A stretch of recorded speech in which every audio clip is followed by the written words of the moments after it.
Il se passe quelque chose d'étrange en Allemagne, et c'est que le président de l'Allemagne, Frank-Walter Steinmeier, il faut faire la différence. Une chose est le chancelier, qui était le chef de l'Allemagne, mais cette fois-ci, nous parlons du président. Et c'est que Walkensteimer, Frank Walkensteimer, aurait alerté que l'Allemagne ferait face à sa plus grande menace contre la démocratie depuis 1989, lorsque le mur de Berlin est tombé. Lors d'un discours commémoratif aujourd'hui, Steinmeier lui-même aurait évoqué des moments clés de l'histoire allemande, y compris un moment de la fondation de la République en 1918. Il assure que la démocratie est sous pression et affirme qu'en ce moment même, le populisme et l'extrémisme sont en train de s'installer, qu'il serait en train d'empoisonner les débats et de faire commerce de la peur. Il fait également directement référence à la résurgence de l'antisémitisme après les attaques du Hamas en 2023, et il a mentionné que 87 ans après la nuit de cristal, la nuit des vitres brisées, cette haine est toujours présente, affirme-t-il. Il a averti que le moment croissant de division que l'on vit à l'Est-Édan. Mais cet Allemand a perdu l'énergie révolutionnaire de l'unification, affirme-t-il. Le président lui-même dit, sans alarmisme, que tout simplement la démocratie et la liberté sont menacées maintenant plus que jamais, affirme-t-il après la réunification, en soulignant qu'il y a deux grands dangers. L'autoritarisme russe qui a détruit l'ordre de paix européen et aussi la progression de l'extrême droite intérieure qui gagne du terrain parmi la population, affirme-t-il.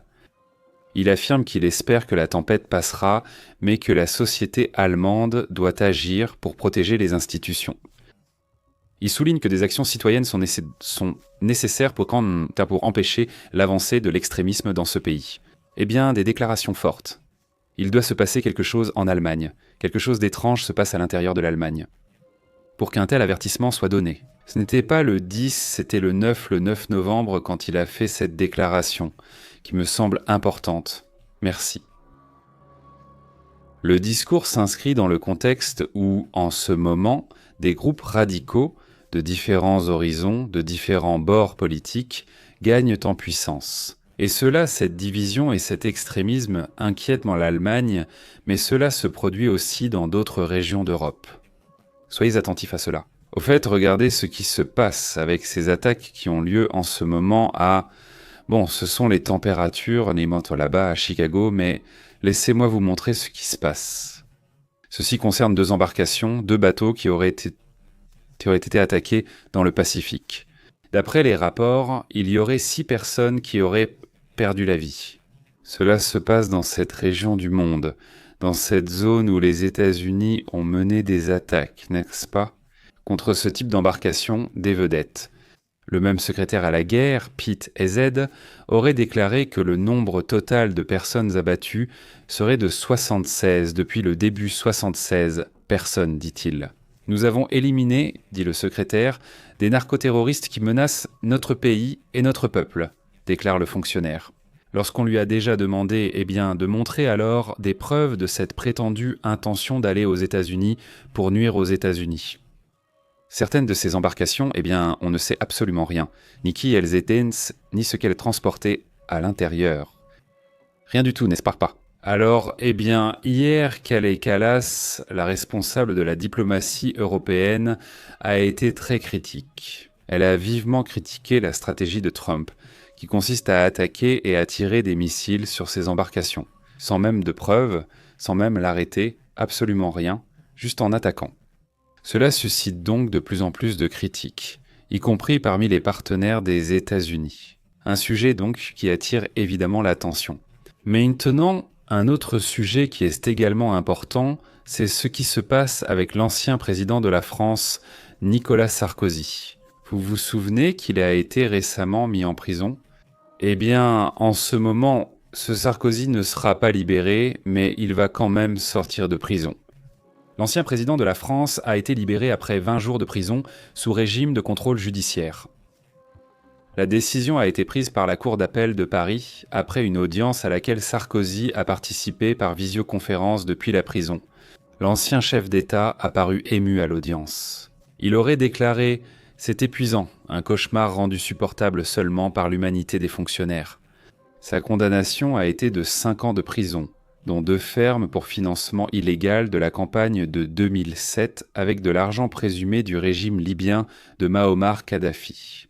Il a été placé en isolement total, sous surveillance armée 24 heures sur 24 dans la prison d'Eslazante.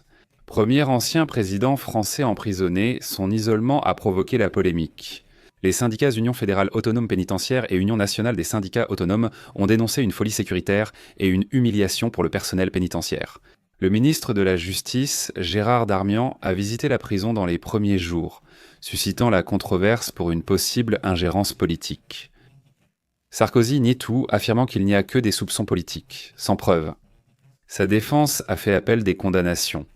Il affirme qu'il n'a absolument rien reçu, qu'il n'y a aucune preuve. Qu'il le prouve, eh bien c'est un sujet qui continue de faire débat. L'accusation, de 2005 à 2007 comme ministre de l'Intérieur, il aurait reçu ses fonds pour sa campagne. Il a été acquitté pour corruption et détournement de fonds. Mais c'est un sujet qui continue aussi de provoquer des divisions dans ce pays. Au fait, un autre sujet qui attire l'attention, c'est le « eh bien, il est là ». D'autre part, cette image apparaît déjà d'Ahmed al-Shara arrivant à la Maison-Blanche pour rencontrer Donald Trump.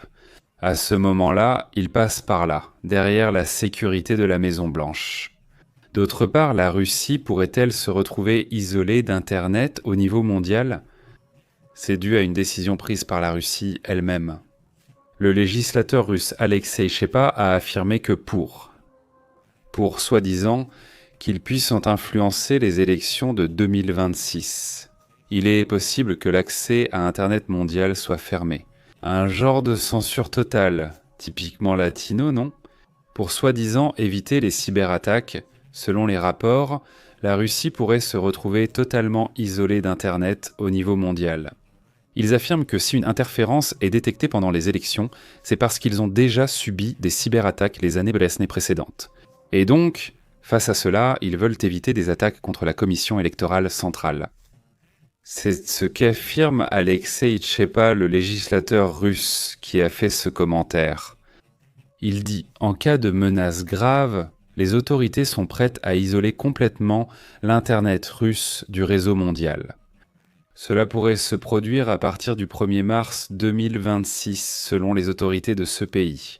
Eh bien, nous verrons bien, si la déconnexion est totale, ce serait quelque chose d'assez énorme pour la communication de ce pays.